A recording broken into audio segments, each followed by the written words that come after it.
Hello everybody and welcome to the 11th lecture of MIA 320. In this lecture we are going to continue talking about managing the impact of engineering. Last lecture we talked about risk, but today we are going to talk about ethics and professionalism. The first question is, what are ethics? The term ethics is often used to refer to right and wrong in workplace. We are talking about the engineering profession and the workplace that we are dealing, but we are going to have a wider approach to it. We also need to understand that ethics and morals are two different but very similar terms that people are often use them interchangeably.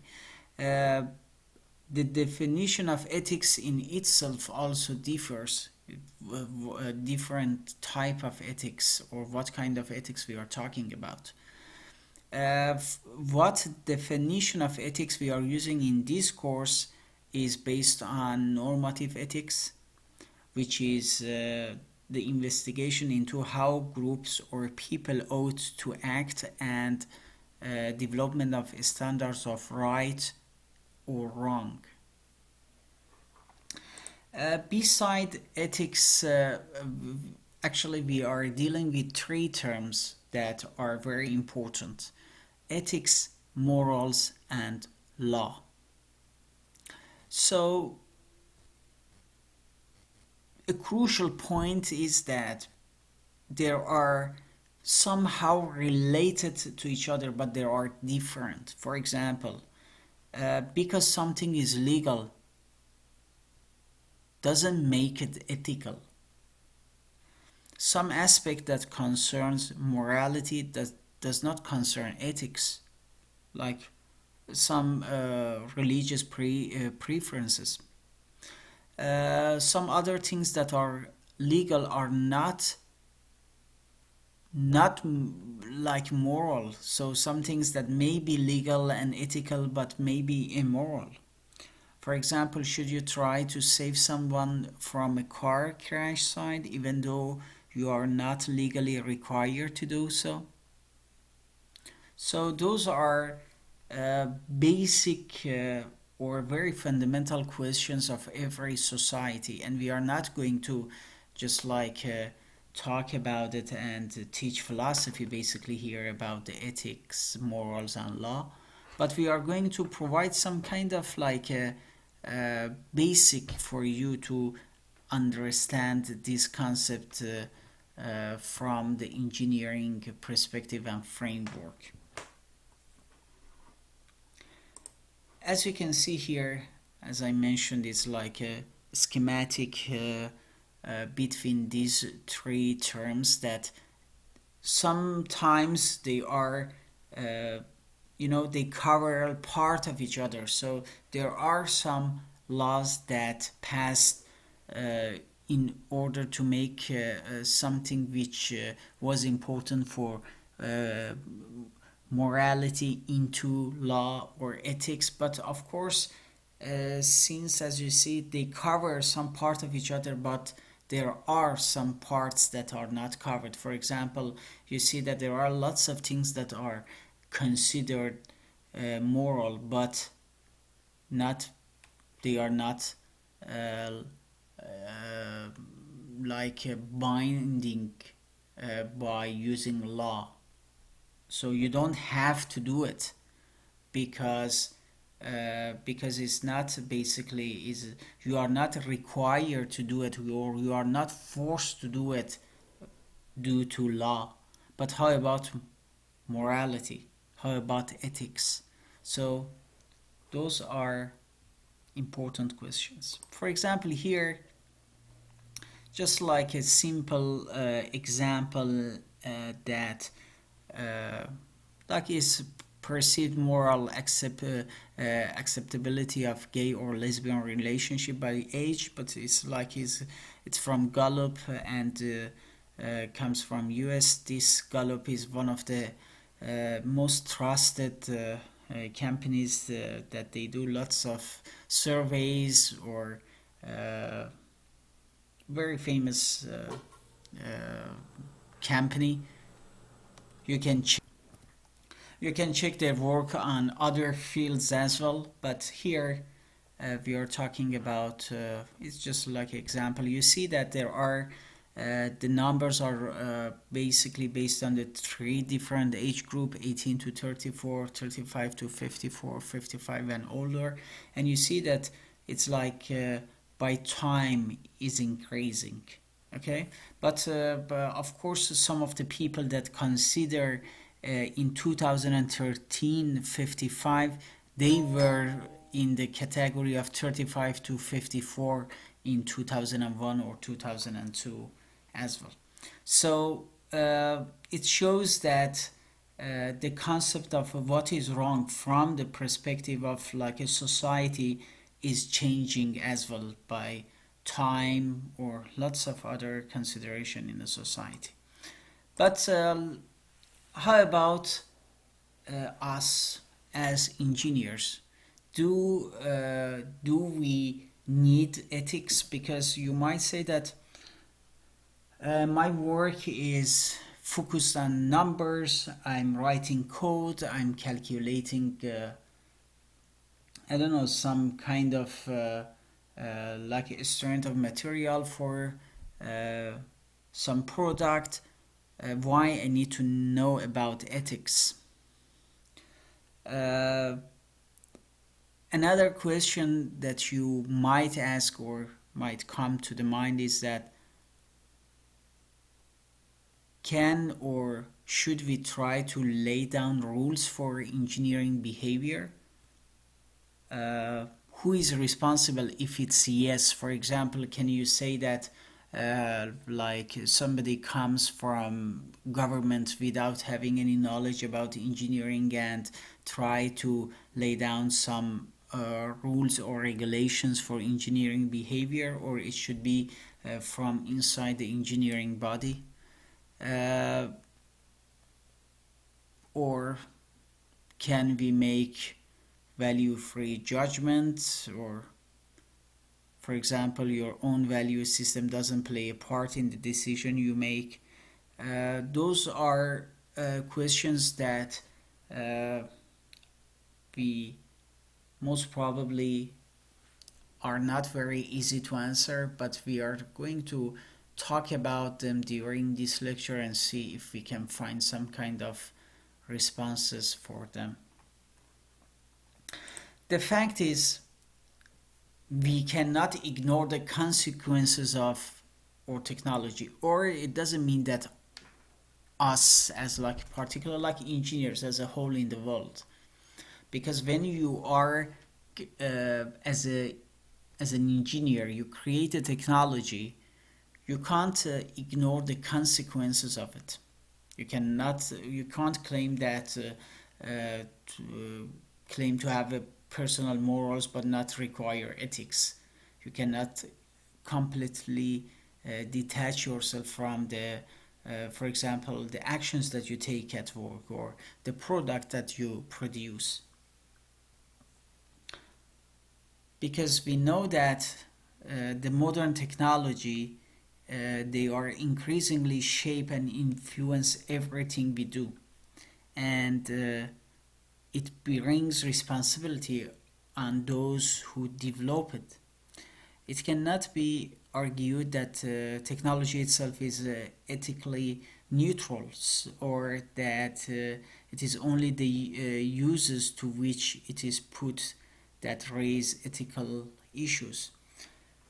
Uh, there are some, unfortunately, you know, that the technology gets far complex, so those questions becomes even more important. Uh, just think about that. For example, let's say you develop a technology, and that technology is going to be used in a missile, and your company sells it to somebody, and they use that technology to kill some people. What are your responsibilities? Do you have any responsibilities, since you are the one who developed that technology? How about AI? those are not simple questions, and it's not very easy to find a straightforward answers. But engineers they need to be aware of those the consequences of the technology that they develop. So it's basically the consequences of their action. Besides that, it's not just about the consequences or possible fatal or bad consequences of a new technology. Choices have to be made as well regarding which technologies should be developed and which should not. Should labor eliminating or skill enhancing approaches are to be preferred? Those are very important things, and the answers are really depends to the society that we are talking about. The other thing that I would like to mention here is just one example. Previously, I was watching like a documentary, if I'm not mistaken, a year ago, and it was a computer engineer responsible for that feature in Facebook that basically is not a page. You can just like with your finger go like days and go like the home page, and he was upset about what he did because that it you can't say it basically technology, but just like a gadget or app or whatever you want to call it, increase the time that the people uh, spend on that app by 85%, if I'm not mistaken. Or just think about the platforms that Facebook or Google these days that they are used to for spreading hate or fake news. What are the responsibilities of platform or people that they created it? Do they have any responsibility?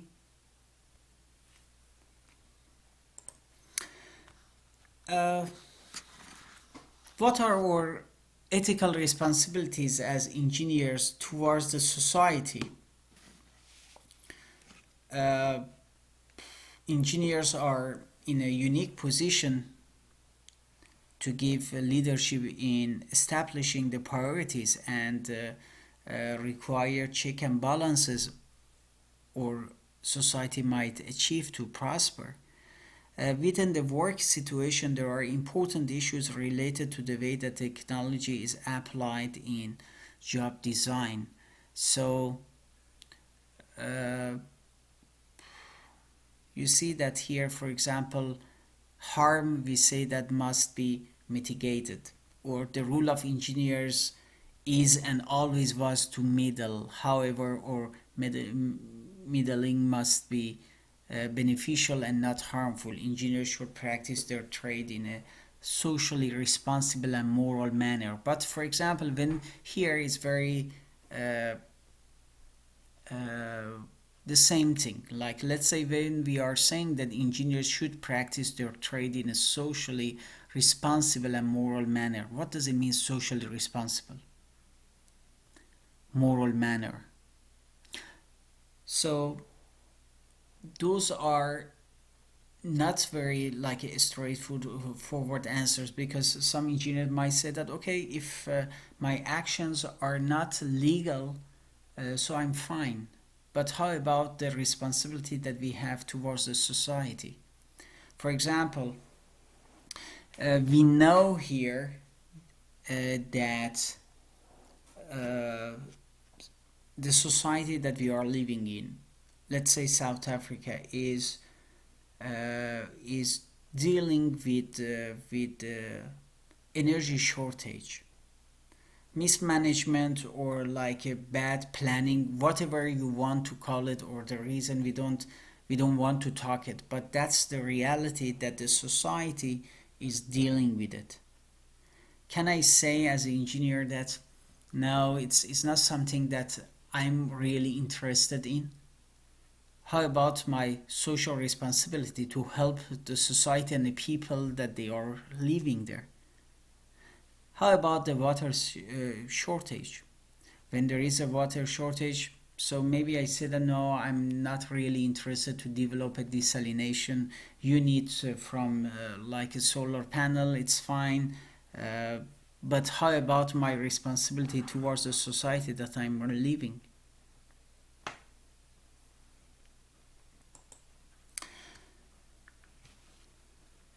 We also need to ensure that our technology is human centered. Okay, what does it mean? Because uh, Rosenbrock, so like researcher, argues that our dominant model of production and ultimately people is still a machine model. The machine operates on the basis of causes and effects. It is designed to meet a purpose but does not itself uh, have a human purpose. This machine approach is consistent with factory workers being treated as rather inferior robots. Uh, but Rosenbrock also advocates the development of a quite different type of technology in which machines serve people rather than vice versa. And computer-based technologies would be designed to support and enhance human skills rather than steal them away. But mm, there are, because we talked about that Rosenbrock that argues that still the model of production is the machine model, which means that is just works based on cause and effect. And you see that the implementation of more or less the same mentality in lots of uh, lots of big corporations. You might We might hear very nice things about Amazon, about Tesla, but you know that lots of problems for the people that they are working inside those companies, and uh, the workers, that they are not being treated nicely.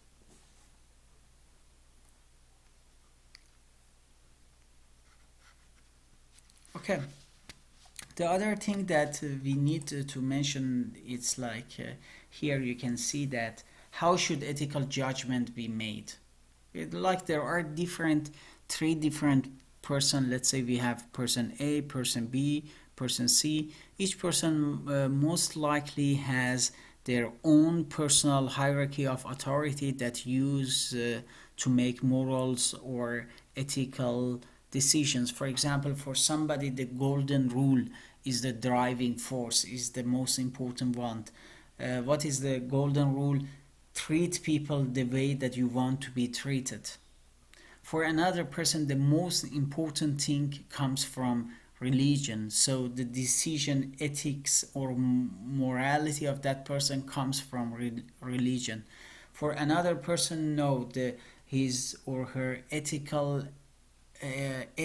morality comes from uh, customs or the accepted rules in that society or culture of the society. So there are uh, different people and different hierarchy of authority. The way that they make those ethical judgment, what is ethical, what it's not. What rule can code of ethics, or sometimes you might see it that in a textbook or other places they refer it to code of conduct, play in changing the behavior of individuals in an organization.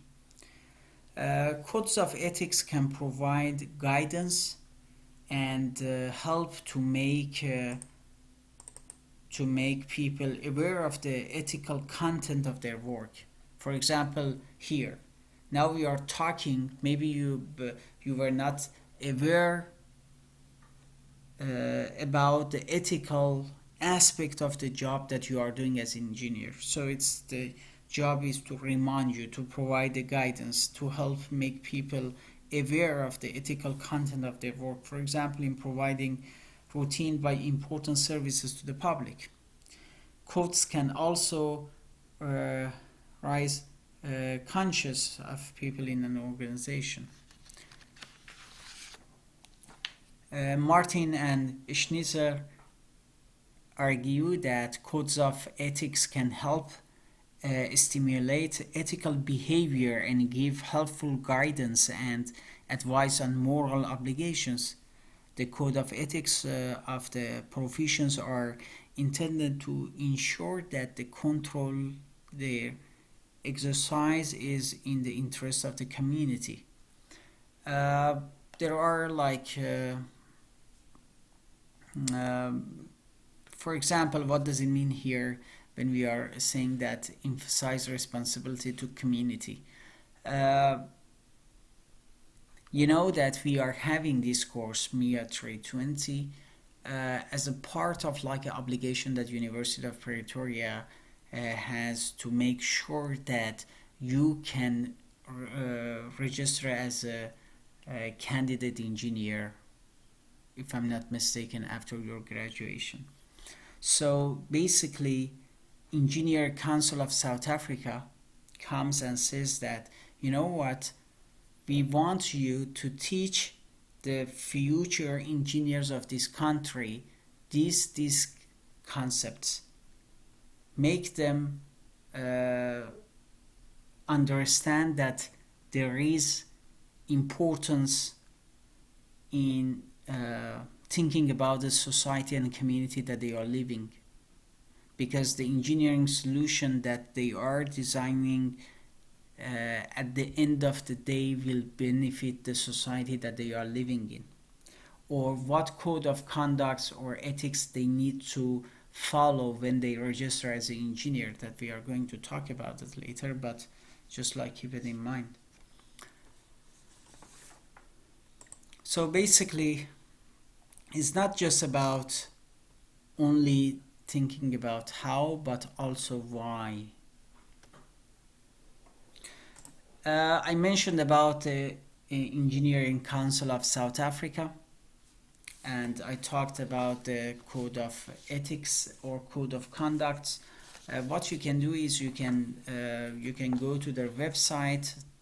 There are some documentation regarding the code of ethics or code of conducts that they follow, and some of those information has been extracted here. I'm just like going to show it and read a little bit of it and discuss. So there are in different categories basically. So in terms of competency, so do you know enough to do a project?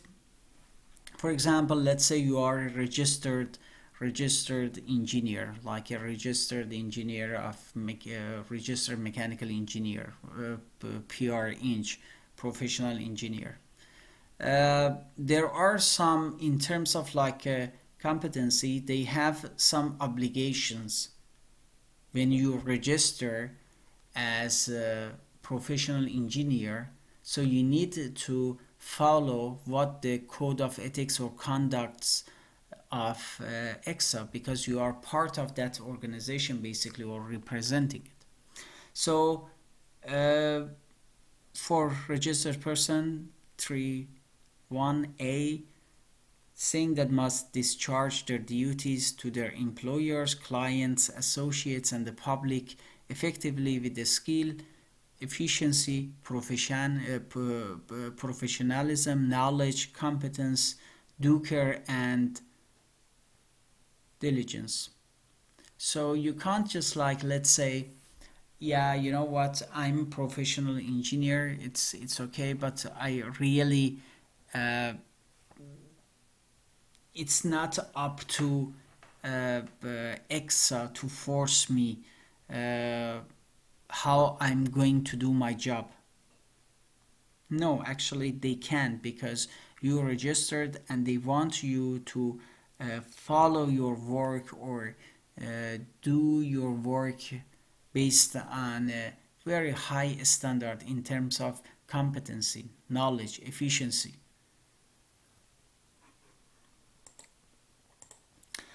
In section B, it's saying that a registered person or professional engineer may not undertake or offer to undertake work of a nature for which their education, training, and experience have not rendered them competent to perform.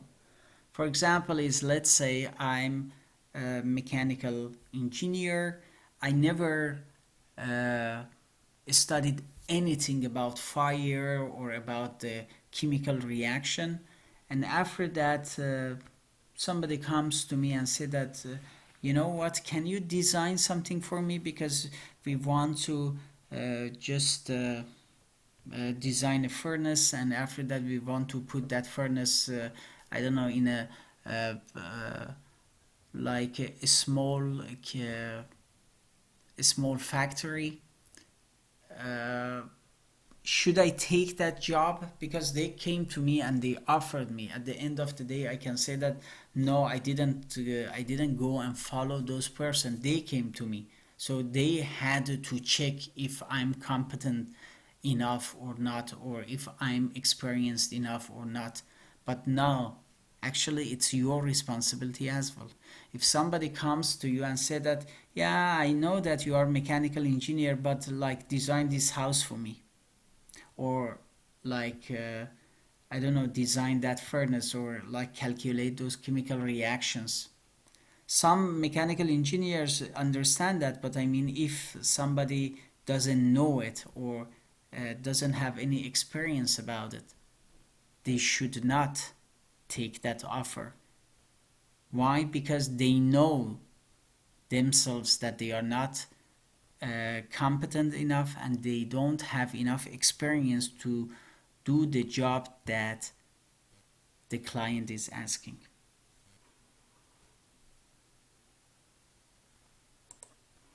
Besides that, they must do the job in acceptable or engage into the acceptable practices. So let's say there is like a kind of uh, acceptable way of doing something, the work, like performing the responsibility. Registered engineer needs to do that. But it's not just about competence that are important as well. It's about integrity. This code of ethics, or codes of conducts of EXA, they talk about integrity as well, but in section 3.2.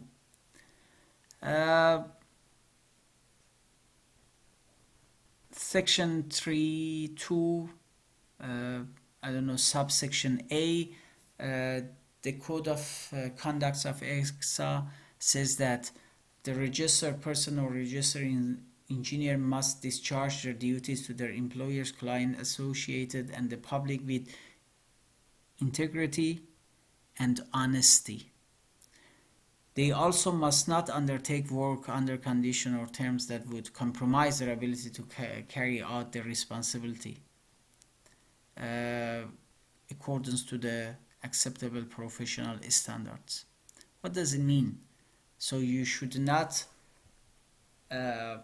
undertake a work under condition or terms that would compromise your ability to do your job with acceptable professional standards. For example, you are engineer, you go to like like a mining company, for example, is just an example, and you see that they are not really following the health and safety standards for workers, and they are asking you to do work under the same condition. What is your responsibility here, or what is your what you need to do? Should you just like follow it or doing it, even though you know that it's not possible to follow the professional standards? No, you should not take the work. Besides that, professional engineers must not engage in any act of dishonesty, corruption, or bribery. Uh, so it is. We know that it's a very important subject based on the society and here in South Africa as well. So it's obvious, but it's mentioned that if somebody comes to you and say that, you know what, this is the money, just like take it and sign off my papers, you should not do it. Corruption, bribery, dishonesty, you should not engage in that. Not moral, but from the moral or ethical perspective, but not from that perspective that you are part of an organization that the code of ethics and conduct of that organization prevents you from engaging in such activity. Or, like, for example, you see that you are hired to do a work, whatever it is, for example, by your employer. Let's say I'm employed by EXA to do some kind of like a research, and after that another company comes to me and they want to give me some kind of like a commission or any kind of like a gift, or some kind of provide me with some kind of benefit, financial benefit for the work that I'm doing, and I'm getting paid for that work by another company. So you should not be engaged in such activities as well. But code of ethics or conduct of EXA is not just about competence and integrity, it's about environment as well. It's also about public interest. First, we are going to talk about environment 3.4, and after that go to public interest 3.3. From the environment perspective, a registered person must at all time have due regard for in their work, avoid or impact of it. You need to think about the impact of design on environment. We talked a lot about it on the section on air pollution, water pollution, solid waste management, and you are aware that the design or engineering work can affect the society or environment in a significant way. So always you need to think about the consequences, the impact, the work that you have on the environment, and avoid designing anything that have a negative impact on the environment. Besides that, we are going to talk about sustainability as well. So what it's needed for the sustainable development of the country, let's say in South Africa, you need to follow those principles that are out there to make sure that the society that you are living in this case a country like let's say South Africa, is on the right path for sustainable development. Okay, especially when you are working in critical industries. For example, mining is very critical industry, or chemical industry, let's say Sasol. They deal with lots of those things. So They really need to think about the impact of their work on environment.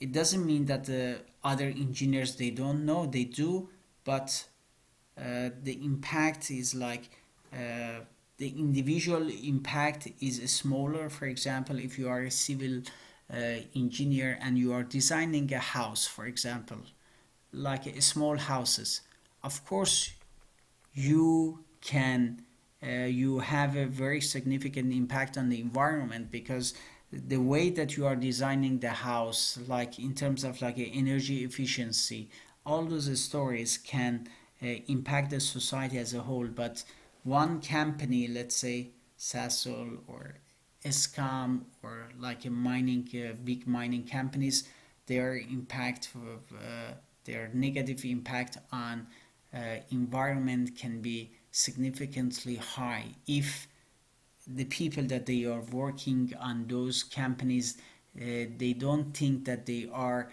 required to follow some environmental standards. The other point that I said that we are going to talk about is the public interest. So if you are a registered engineer or candidate engineer, at all time you should put the priority for the public health, safety, and interest of the society that you are living in. So, for example, what does it mean, public health and safety? You, as an engineer, you see that there are some like practices in a company that you are working is really dangerous for public health. Let's say they discharge some kind of chemicals into a river. What's your responsibility there? From the code of ethics or conducts of EXA is your responsibility to report. You also must provide professional advice to the client or employees if such advice is not accepted. You need to talk to them about the consequences which may be which have on the public health. For example, you are coming to me and say that, you know what, we are going to design this factory, but you need to do 1, 2, 3 these different points in order to address the public health and safety and interest, and it's very important.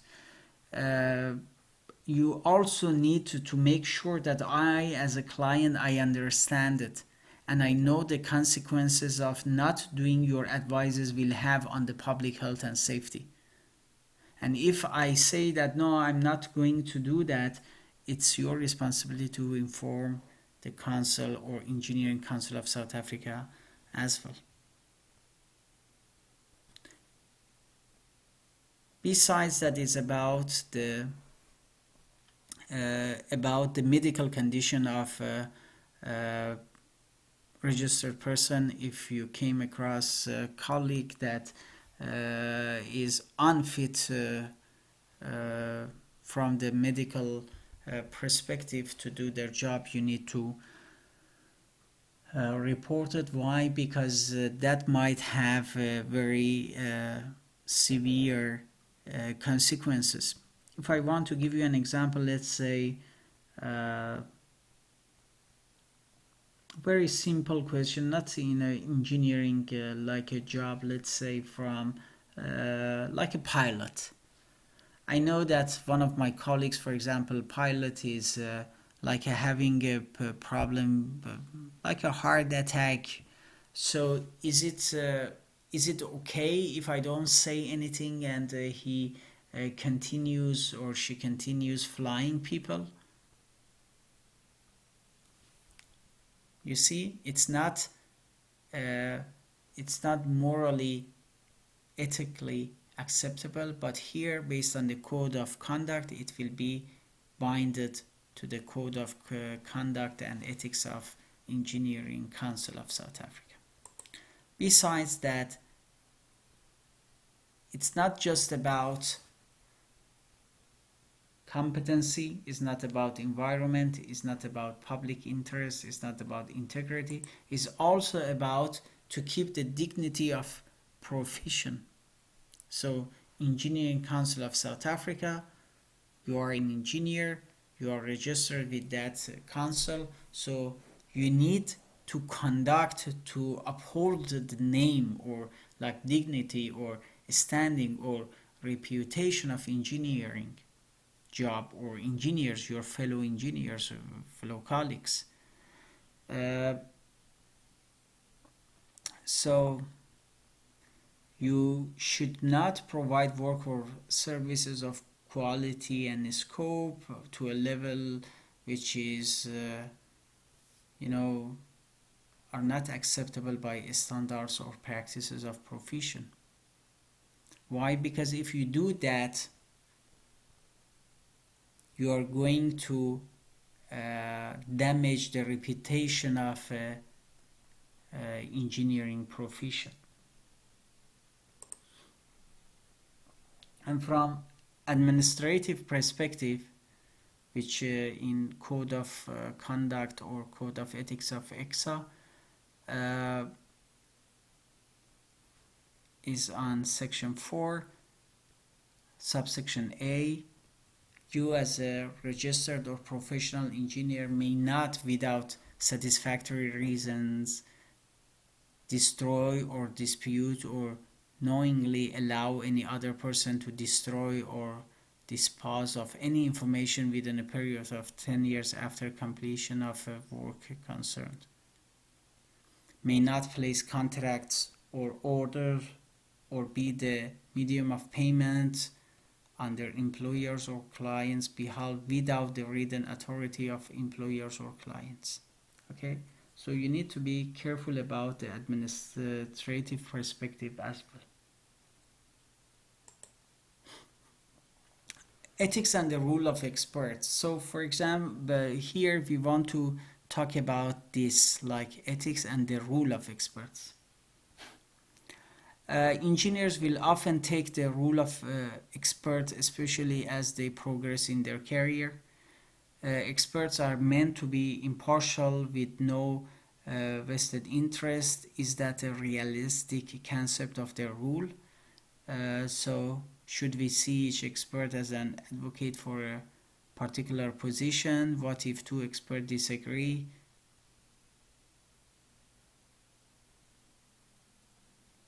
Value free judgment. So sometimes in especially when cases goes to the court and after that they call one expert, if the case is related to engineering, you as an expert, you need to provide some kind of to provide idea to the court to say that if that kind of like a engineering job that you have seen was performed professionally or not. Here you know that it's very difficult or delicate situation, because at the same time you might ruin the career of one of your fellows, but at the same time ethically, because you are expert, you need to provide your comments. Even expert decisions are value driven. The value call on want data to exclude. Part of an expert's job is to collect data. They do have to make judgments on what is of central importance and what can be neglected. We don't have such a time. The problem is like time is going fast and we have to cover lots of material in a very short period of time.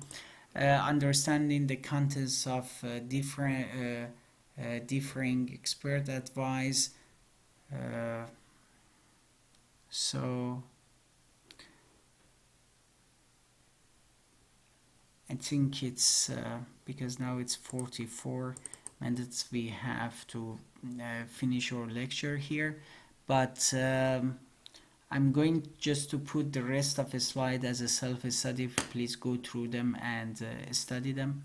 But of course, you have access to your textbook as well, which is the main source of what we are discussing here. Okay, thank you for your attention and enjoy the rest of your day. Bye bye.